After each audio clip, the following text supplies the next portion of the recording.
At 5:45 p.m., I'd like to welcome you all to the November 6th S&A meeting. We'll start with roll call and attendance. John Bowen emailed, he's excused. Joseph Bryant. Here. JD Sherest. Sarah Feeney is excused. Miles Glover. Here. Sharon Jonason. Kay Kennison. Here. Robert Lane. Here.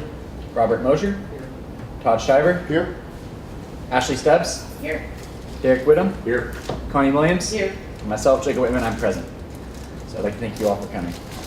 We'll move on to subsection 3, agenda approval.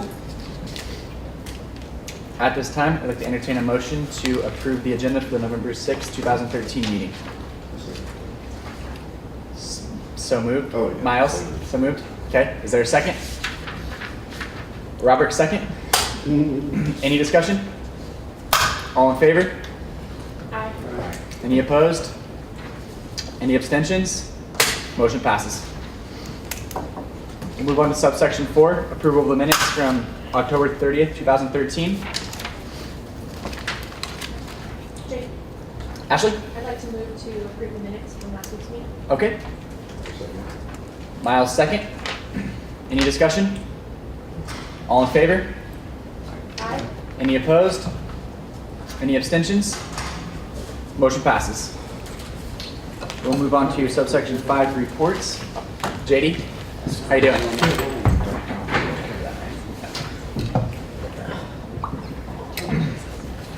All right, so for my report, I have nothing to report. I'd like to apologize for missing last week's meeting. I was feeling under the weather. I'm feeling good now, so just didn't want to get you guys sick because you're all my friends. Thank you. Yeah. Yes. All right, do the advisors have any reports? Only report I have is I will be out next week at a conference, so any communications or notifications should go to Sharon for S&A. Okay, Sharon?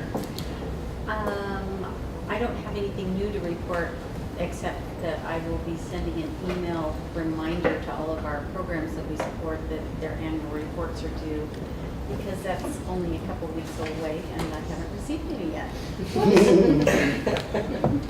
All right, thank you for that. 1 second. And when are those due by? December 1st. That's for the base funding. All right. We'll move on to subsection 6, public comment. Is there any public comment at this time? All right, we'll move on to subsection 7, supplemental funding requests. We currently have no pending requests. So we'll move on to subsection 8, old business. We currently have no old business. As I understand, it was a pretty quick meeting last week. We'll move on to subsection 9, new business. We do have 2 groups talking today, so I would like to open up the floor to Andy Fields, Director of Recreation. Hi, how are you guys doing? Good, how you doing, Andy? Pretty good. So I wanted to talk to you guys about rugby and just kind of invite you into the conversation because there's been some interest lately. And Alex Lee came as well to help answer any kind of specific rugby questions if that were to come up. But as you know, rugby has been a sport club for some time now, and it's been supported through S&A. Well, they've had a lot of success. They've had some pretty high benchmarks and have been nationally broadcast and has central all over the nation, right? And actually, one of our graduates right now, Patrick Blair, right, is playing. He's playing with the Sevens Eagles team, and so I believe Central's been mentioned on telecast with Pat. He's actually doing really well with them. They were just in Australia a couple weeks ago. They'll be in Dubai in about a week or 2. And when and there's some video clips, which I didn't bring any, but if you guys were ever curious, we could get some, but where they actually are announcing these games, that's being broadcast worldwide, and they say Central Washington University's Patrick Blair. So there's been a lot of national attention, international attention, actually coming to the university, which has started a discussion. And so it has gotten some interest from the president and from development and whatnot, saying, wow, our team is doing exceptionally well. They're basically Division I, more or less, right? Yeah, so there's some interest there on how to provide some more resources for rugby. And so they're a student group right? They reside here, they live here. So we've had one conversation, and so I wanted to come here immediately, because there was one conversation where we sat around the table with the president and the provost and a few other people saying, how, is this something that we want to examine? And one of the things I said, well, I need to get some input from the stakeholders. So I wanted to come here to you and to start talking about options, because they're starting to talk about options. And then I actually am meeting with the rugby teams directly after this meeting to get some input from them. But there's no real no decisions have been made. We're just having a conversation. That's all we are at this point. But I wanted to get some thoughts, because right now it's either, okay, how do we provide more resources through S&A, which is kind of challenging. The president can't really funnel money that way, right? It's a Pandora's box. Or do we look at moving rugby to varsity and move them over to athletics and out of S&A? That's a possibility. Or is there some sort of transition in between or whatnot? So that's kind of the conversation that we're having, that we've just started. And I think there's the big interest of, okay, so what if we did move them out into varsity? What are the concerns? What are we worried about? I did meet with the rugby leadership, and this would be men's and women's, because trying to make it equitable. So I met with both the leadership teams from the leadership officers and got their concerns. And just to fill you in, some of it was, okay, well, what about student input, right? Which could be addressed through like team captains and whatnot. Because when I brought that back, I brought that to the meeting, the first meeting, the only meeting. They said, what, do they want to run the budgets? And the students really, they don't want to run the budgets. They just want to have input in the direction of the team and whatnot. So it was really that aspect of it. And then the women's team was a bit nervous that if they didn't have winning seasons, would they be dropped or whatnot? And so I think that all those concerns could be addressed, but those were their primary concerns. But coming from this area, I mean, you guys have helped build rugby. You've provided support for rugby. You've enabled them to prosper. And so you guys are stakeholders in them. So I wanted to come get your thoughts and opinions so that I can adequately represent the stakeholders at these meetings and say, well, S&A feels that, we should do this, whatever this is. So that's really where I'm here today, because I just wanted to start the conversation. And I don't know with this, I've only been here 9 months, I don't know how fast this means, like things could happen, whether it's, 2 months or 2 years, I'm not sure. But I know that there's a lot of momentum right now. Is it time for questions? Yeah, talk. I always thought it was really odd that the national championship teams contenders that we have were not associated with the athletic department. And I like the idea of it being a varsity sport, because I think there would be more recognition and more head-to-head competition there and more recognition. It's kind of like, with the music department where I'm from, we have nationally competitive groups. There's not a student music ensemble that's getting the national attention. It's in the department. I would feel weird if it were out of the department getting that. And I'd want them in the department if they were getting national attention. But I guess my question is, what are the ramifications of you moving to varsity? Can the athletic department afford that? Is this something, could we still help you out if you needed help, if you were a varsity sport and you made it to a national championship and you needed help with the travel? How does that work? That would make a difference, right? Yeah, I think, and I'm not sure I have an answer to that exactly, but there's all questions that are great questions to have. And for my role, so I'm in recreation, which is where rugby currently resides, we'd be giving up rugby, right? Which we love rugby. We love all the players, we love them. So we'd be giving up, but rugby is at a point where they either need a little bit more in order to have continued success, or they're probably going to naturally scale it back.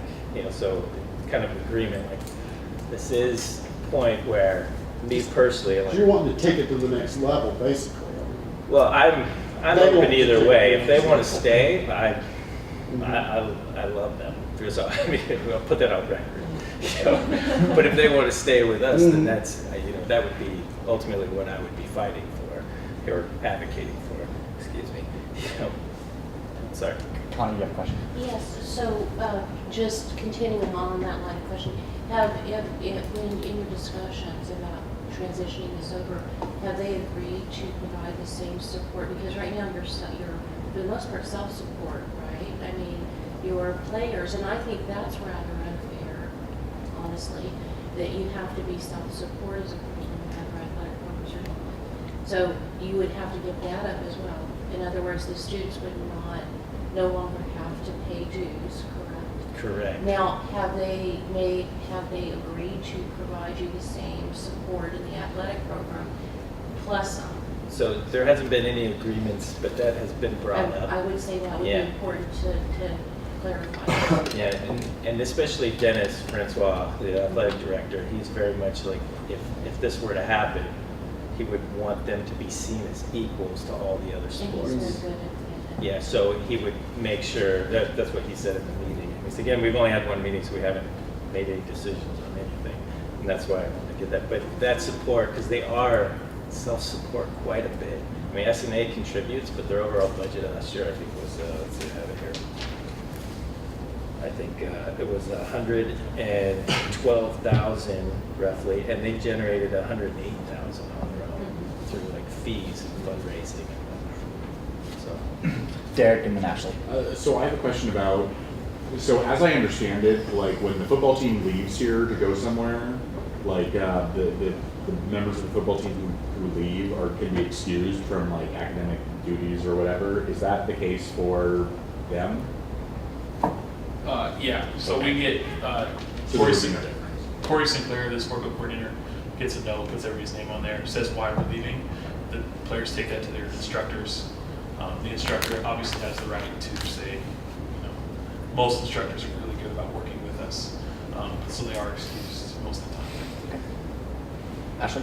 I'd like to yield to Richard.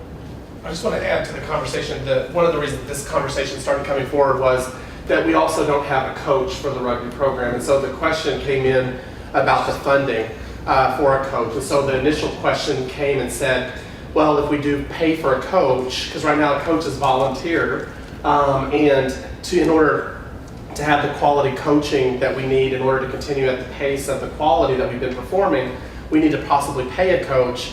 And so then that question came up, well, will we then start asking S&A to fund the coach as well?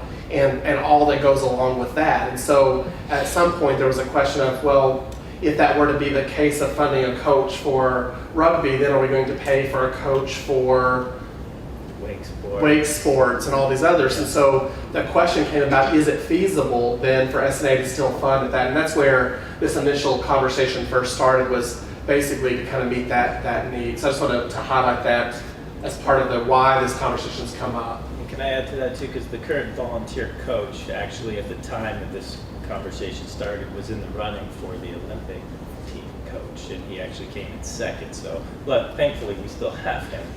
But at some point he's going to be coaching the Olympic team, and he won't be here anymore. So that was really how it started. And I wanted to just add one other thing, the comment about the women's team. Obviously our women's team is not necessarily at the same competitive level as our men's team, but because of Title IX rules, if we create a male sport, we have to have equity for women in our sports teams, and so the idea of continuing that. So the question that the women asked wasn't that we don't have quality students also in that program, it's just not as developed, and so if we move to a varsity type team where we're competing across the country with some of the most elite rugby teams, and if the women are losing because they're not yet at that level, I think that's why that comment is brought up. It's not that we don't value our women's team or anything, but that's some of the issues when you have a competitive team and a not, but also some of the rules regarding Title IX. And so I'll yield back to Andy and then I'm done. Yeah, thanks. No, thank you. Because the women's team as well, they don't have a coach. Well, right now Alex is coaching them whenever he can fit it in, which he's a student. So he's coaching them whenever he can. And so they haven't had the resources. They haven't been out recruiting. And actually, when you look at the NCAA, the top 3 emerging sports, especially on the women's side, is women's rugby, equestrian, and sand volleyball. So it's an area that's growing. Rob and then Sharon. So if the sports program dropped a sport, then rugby could join? The athletic department? Yes. See, I don't think they're going to drop. I haven't heard any conversation. I think they're just talking about how do they add, and then if so, where does the money come from? And then there's a question too that, I mean, there's lots of possibilities too, including a transition, like, you know, you were suggesting, like maybe S&A helps through the transition or something, I don't know, at the current level, or maybe not, I don't know. You know, so I mean, there's some possibilities of what we could do. Sharon? Thinking about the actual players and the recruiting possibilities for the school, is there a benefit for the rugby team to be moved up to the Varsity? varsity? Yes. So currently we have players coming from Northern California, Oregon, South Africa.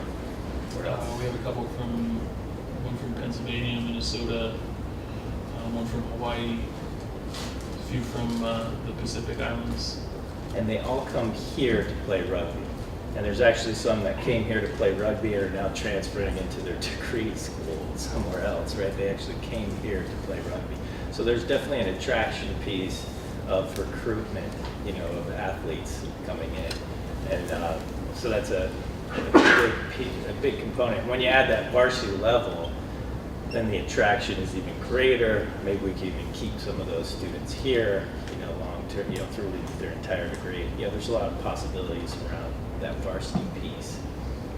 It also, I mean, we currently are in the Varsity Cup, which is, do you want to explain that really quick? The Varsity Cup came out of some teams wanting more high-level competition for the playoff structure. And so the Varsity Cup has, right now it sits at 10 other teams from around the country. You've got Cal, UCLA, Utah, BYU, Dartmouth, Clemson, and there's a couple other teams as well. And so the Varsity Cup came about because all these teams wanted to come together and to play high-level rugby in a playoff knockout round atmosphere, instead of going to the actual playoffs where you're playing, you know, these lower-level teams, and you're kind of wasting your money, to be honest with you. And so the Varsity Cup has come about, so we don't feel like we're wasting our money right now. We're getting good quality games when we travel, and we're playing the best in the country, honestly. So currently we're playing in the Varsity Cup? Yeah. But we're not a varsity. We're not a varsity. Are those schools that you named, are those varsity athletics or are those clubs? Cal is for sure varsity. There's a few others that I'm not quite sure on. Okay. BYU is they're not a varsity, but they are supported like a varsity program. They're through the virtual university. varsity, Yeah. that's what they call it. They just they're not varsity Okay. per se. And I believe all the other schools they're really close. If they're not varsity, they're kind of like us. They're pushing in that door open, trying to push that door open. But I think Central is somewhat unique in the limited resources they have, Central Rugby, and being in that group. And so they're in it this year and next year, but then they could easily be pulled out of it because we're kind of an anomaly at this point. You know, it's just the way how the structure is and the limited resources that rugby has. So moving to a varsity sport, would that almost guarantee a spot in the Varsity Cup year after year? I think it would help tremendously. I'm not sure if it guaranteed, but you know, I think it would help tremendously for the team and their continued success. JD? If moved up to a varsity sport, would there need to be any accommodations made with the field? Would there need to be, because we'd have teams coming here to play, would we have to have better stands, or what's the? And so we've already been talking about the stadium and, you know, kind of upgrades, and I've been in a few committee meetings where we've been talking about, you know, just fields in general, field use, and how it's working in shared facilities with athletics. And we're already looking at some point in the future, maybe moving the track and then expanding the field and then adding more stands, and, you know, to make Tomlinson, you know, that much greater. And if so, then it would also accommodate rugby as well. Currently, rugby is using the soccer field, and so you know, athletics would just kind of take them in and say, you know, make it happen as far as, you know, the field use and whatnot. So we're always, you know, recreation, we're always a bit taxed because, you know, we share all these facilities, everybody does, and so we're always trying to find field use. That's probably our number one challenge. Rob and then Ashley. You And touched Tarsha. on how women's rugby might not be ready to make the step to a varsity sport. Are there any women's club teams that would be ready to make the step to a varsity sport more so than women's rugby? Yeah, I feel like they're all about the same, Yeah. like as far as, you know, and quite honestly, some of the discussions that we've had, we think that they'd be able to make some progress pretty fast within a couple of years, especially if they had the resources and then they had like partial scholarships. Yeah. And they had, you know, they were paying dues and they were able to recruit and they had a coach. You know, I mean, I think they would do pretty well with Yeah, it. absolutely. You're coaching them. Yeah, I mean, you know, they're you know, on the West Coast for women's rugby, Stanford's like the high mark for women's rugby, but there's nobody really below them. Everybody's kind of on the same plane. Washington State's got a decent team too, but they're kind of up and down. But for women's rugby, if you start, you know, if they get a full-time coach that recruits, you know, there's no reason they can't be competing for national championships within 2 to 5 years, honestly. Ashley and then Derek. Yeah, I sort of two-part question. You mentioned that this process could take a couple years, which I think is fair. I mean, just, you know, Yeah. potentially. And that we have a pretty decent diversity, that, you know, we draw students in from all over the country based on our reputation. What draws students to play rugby here beyond our reputation? Is that the only thing that's running here? Well, from my Not that understanding. that's bad, I'm just wondering. No, yeah. Well, right now we have an exceptional team. We've got an exceptional coach, and in the rugby world, Central Washington University's rugby team is they're seen as the future, right? That's the future of rugby for U.S. and kind of turning out that high quality. So I think the attraction pieces, you know, those athletes that, you know, played in high school that really want to go to a quality university and play on a quality team. And so that's the big attraction, I would say. Do you want to add anything to that? Yeah, I mean, and then, you know, obviously like any recruiting school that's recruiting, you know, getting national attention definitely helps. And having our coach right now, Tony, who's actually he's with the USA Falcons, which is the developmental sevens team, you know, that obviously, that helps a lot in your recruiting. People want to come and play for Tony, so. Okay, I have a second part. And that is that sorry, I lost it. You know, if this is a process that takes a couple years, what sort of mentoring do you have in the program right now? As far as what's the upperclassmen to lowerclassmen ratio that could potentially leave a very freshman team if or when this varsity turnover happens? So the past couple of years, we've brought in about 20 freshmen each year. Right now we honestly only have like 2 seniors. Okay. Everybody else is a junior or lower. And even at that junior level, we have maybe 10. And then your sophomores are about, you know, 15 to 20, and then your freshmen are about 20, 22. So potentially that is a possibility, but we're actually, like in the next couple of years, we're actually not even losing that many people, which means our junior and senior class are going to be huge come 2 years down the road, where we've got, you know, 40 upperclassmen, and we're still trying to bring more freshmen, sophomores in. So. At this time, we're past the 10 minutes, so I'd like to entertain a motion to extend discussion until 6:15. So moved. JD moved, I'll second. Any discussion? All in favor? Aye. Any opposed? Any abstentions? Motion passes. We'll talk until 6:15. Any other questions? Derek. I have a question. First of all, Okay, yeah, excuse me. I had a question. So how's it gonna work becoming a varsity sport? Because I think right now anyone can join, correct? Right. It's a club. So how's that gonna work if it's a varsity sport? Like, I think that's a great aspect that anyone can play rugby if they want to play. Right. So if it becomes varsity, there's gonna be cuts, they can't make a team. I mean, how does that work out? Right, I'd assume that and we haven't even broached that topic yet, which is a great topic. But I would think that we could probably, that's something I could bring back to the group and say, what would that look like? There was a side conversation I had, an idea of, what if there was still a club, that, wasn't competing at the national level, but practiced with the team. I mean, that could be a possibility. Or what if we grandfather in all the existing players and then, it moves across into varsity, and then it would be just like football where people try out. All right. I'm just kind of worried about losing, like, if it becomes varsity, like the atmosphere of the sport. I see other players everywhere because it's such a big team. So, sorry, I don't mean to interrupt. No, go ahead. We've already done that this year. So this year what we did is we had about a 2 or 3 week trial with new players. They came in, they worked out. A few players were asked to stay. A few were actually, we said, we just, we don't have limited space and coaches and everything like that. We just don't have enough space for everybody. Okay. So we let a few people go, but we kept a few as well. And that's something we've talked about doing in the future. If we stay as a club or varsity or whatever, we've talked about doing that as well, where you kind of have a tryout period for a couple of weeks. Guys come out, they play, they run around a little bit, and then we go from there. Okay. Does the committee have any further questions? All right.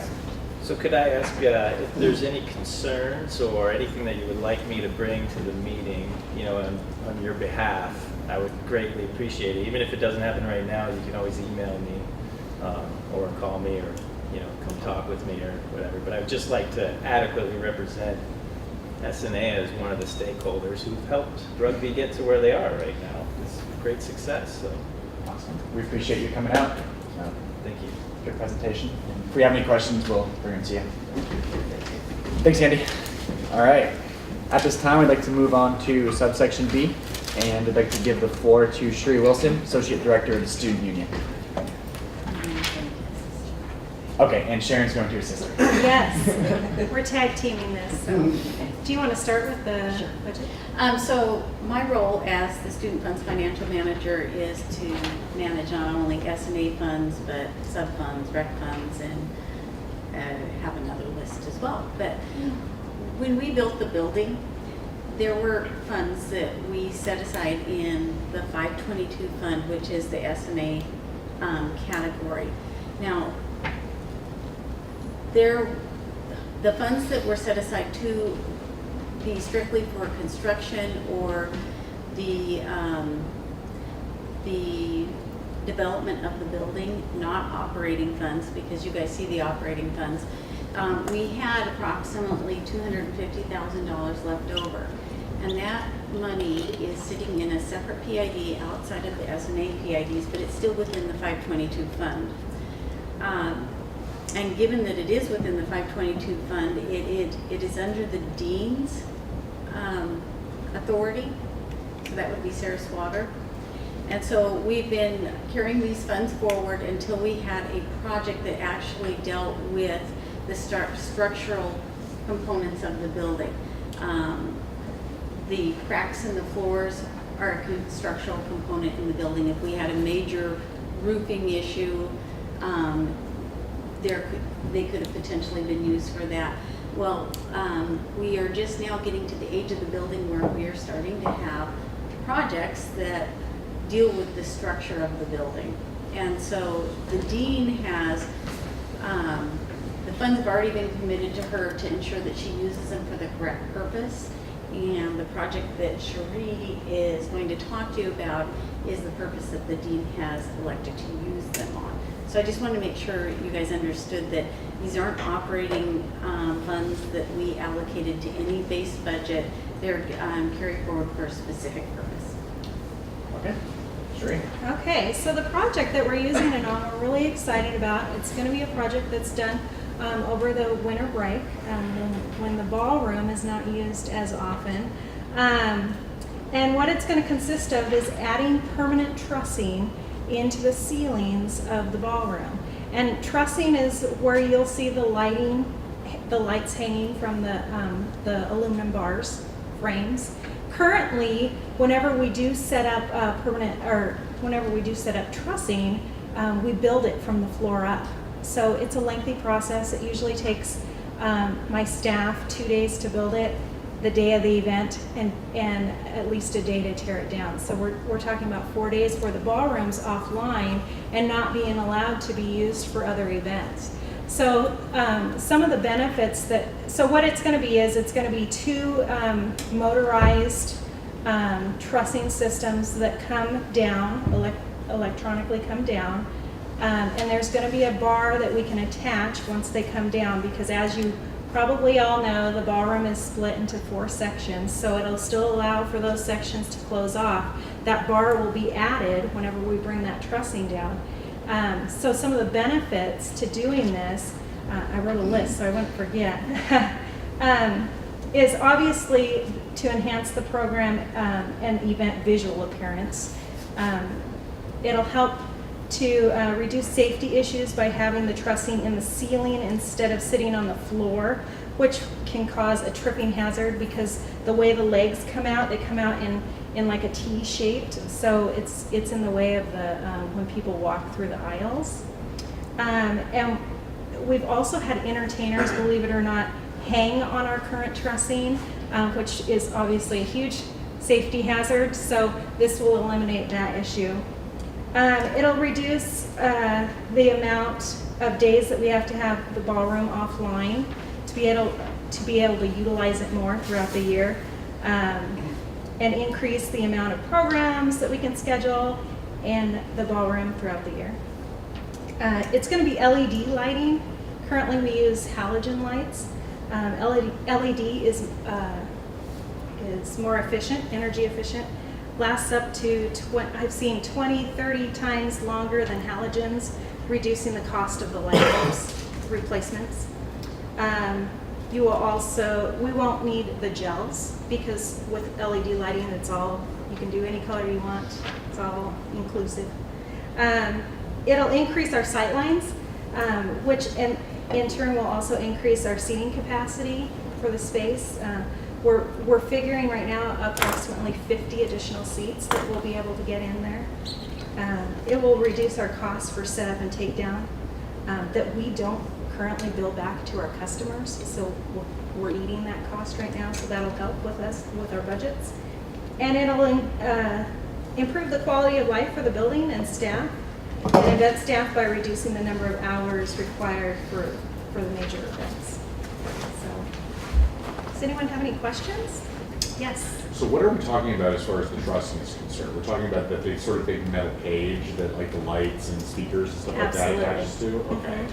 Were you at the Wayne Brady show? No. Okay.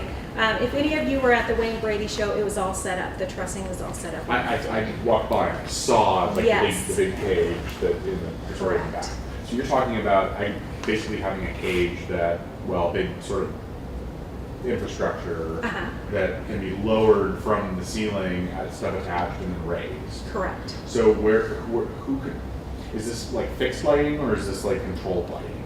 It's controlled lighting. Okay. They'll still be able to control the lighting, but instead of building the cage, it's already in the ceiling.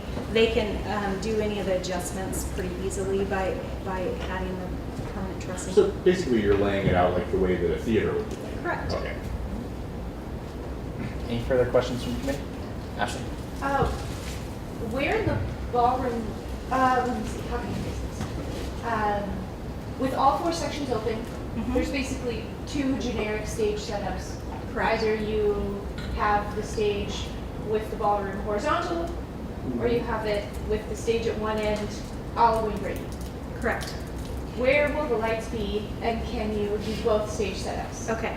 Good question. So the majority of the time we set the room widthwise, so which means that we have seating. Everybody's looking at sections B and C. The staging is in sections B and C in the center of the room. That's where the trussing is going to be, in between B and C. There will not be trussing the other direction. Cost efficiency wise, it was too expensive to add that as well. And we don't utilize that setup nearly as much as the other setup. So, but that brings up a good point too, because the other piece that we're adding in here is we're adding in 3 additional projectors into the ceilings and 2 additional screens. When we built the building, every single section, A through D, has its own screen. However, only 3 sections has a projector, just like this one, that comes down from the ceiling. And the reason was when we started building the building, they realized that all the heating and air conditioning ducting was where that projector needed to sit.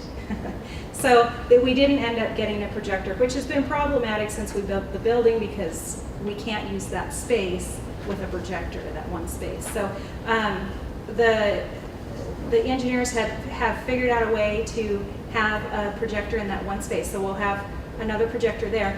And we're also adding 2 more projectors when we do set it up lengthwise like Wayne Brady was, that we'll be able to fly down 2 more screens lengthwise with 2 projectors in the ceiling as well. So, one more. Ashley and Derek. Okay, yield Richard. One of the things that S&A doesn't necessarily have funding vote for this, but representing the Dean of Students Office, it is always good if you all eventually would make an advisory vote. It doesn't have to follow the other process because it's just advisory. So if this is eventually something that you all would support and you think it's a good idea, and to let the dean know that you support it, a motion of support would always be a great thing for you to consider. So I'll just throw that out there for recommendation. And I should mention that throughout this whole process, I'm also the advisor to the Student Union Advisory Board, made up of all students. I'm a non-voting member, but I have shared all this information with them throughout last year's board and this year's board. So they've been supportive of the project as well. Derek. Why wasn't this done originally? That's a good question. Yeah. Unfortunately, when we built this building, and I was here when we built this building, there were a few things that were cut from the building. It's just money. So it was an issue of money, but now we have the money. Absolutely. Yep. But it was in the plan originally to kind of do it. You know, I'm not sure if it even made the plan at that point because there were so many other priorities that was ahead of it. Ashley and then JD. I'd like to move to support the trussing project on behalf of the board. Is there a second? Probably in second. Any discussion? Yeah. Ashley. Well, I would like to say, as a student with campus activities who plans a lot of programs in that facility, it is very helpful to know that the room will not be booked for long periods of time to build and tear down. It really does take up a lot of the calendar, and that I'm really excited for the project to be done because I'm working on a program in January.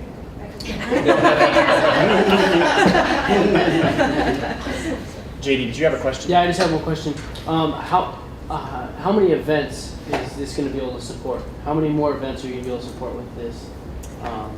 Or maybe a better question is, how many events require this trussing? We have approximately right now about 50 events throughout the year that have trussing. I believe, however, that's going to grow once people see the opportunities that are there. It's just really going to make that ballroom amazing, I think. I mean, people are going to come because it has that capability and it's easy to do. One more question. Is that going to cost is the fact that you're going to have the trussing now, is it going to cost more for the people to have the trussing set up, or is it going to be the same cost? It will most likely be the same cost because, like I mentioned before, we don't currently charge for our labor with the staffing to set the space up, so that's not a charge that we pass along. If we were to do that, nobody would use our current trussing because it would be too expensive. So we've never charged for that, and so it would stay the same. We do charge for the equipment, and we'll continue to do that. Todd. Just before we vote, because we still have a Yes. motion. We still, on the there's a motion on the table. table, yes, sir. I would like to know the amount of money we are supporting. What's the Thank total you. cost of the project? Sharon? So the amount that's in the for structural components of the building, and this is actually being permanently attached to into the Right. structure. But it's 250, I think it's 252,000, and the rest is coming from Cherie's reserves and her Cherie's FF&E reserves. My I kinda like FF&E that. budget. So I mean, every- Todd's reserves. She puts aside every year funds to cover equipment upgrades, so the equipment for like the actual LED lights Mhm. and those parts of the project she is paying for out of that reserve budget. Any further discussion? Derek? Yeah, so, what exactly is it costing to do this? I'm just curious. Total project cost is about $420,000. So about half of that's from the reserve, and half of it's from Cherie's reserve. Our FF&E budget we've been saving for quite a few years, just for these type of projects. Any further questions? I was just gonna say, one of my biggest concerns is the fact that the lights only face one direction. So you just bring that, whoever. Because I've heard a lot of events like, well, you mentioned Malcolmore, those big events are only every few years, but you've got Malcolmore where the event was long-wise, you've got Wayne Brady where the event was long-wise, and then Homecoming, the event's long-wise. So, Jacob, for your concern, we still will be able to do that. We'll just have to build those ones. Okay. And it's usually once a year. Yeah. I mean, like, Mr. and Mrs. Central is usually set up the other way. Okay. I mean, most of our banquets are usually set up that way. Yeah, and orientation's up the other way. Right. The drag shows with. Yeah, with Right. glass. Okay. Right, so the few and far between that are set up the other way, normally it's only because we're expecting it to be a sold-out show, and that Yeah. holds more people in Okay. that direction. And we will still be able to set up that Okay. trussing, we already have it, we already have everything. Okay, cool. Good to know. Yeah. Any further discussion? All questions? Ask the question. Is there any dissent? Nope. All right, we're gonna move to vote. All in favor? Aye. Any opposed? Any abstentions? All right, motion of support passes. Thank you. Thank you, Sheree. All right, so we'll move on to other business, subsection 10, communications received. I have received none, no communications. All right, so we'll move on to public comment, second call. Is there any comment from the public at this time? All right, so we'll move on to subsection 12, adjournment. At this time, I'd like to entertain a motion to adjourn the meeting. So moved by Miles. Is there a second? Second by JD. Any discussion? All in favor? Aye. Any opposed? Any abstentions? Meeting adjourned at 6:29 PM.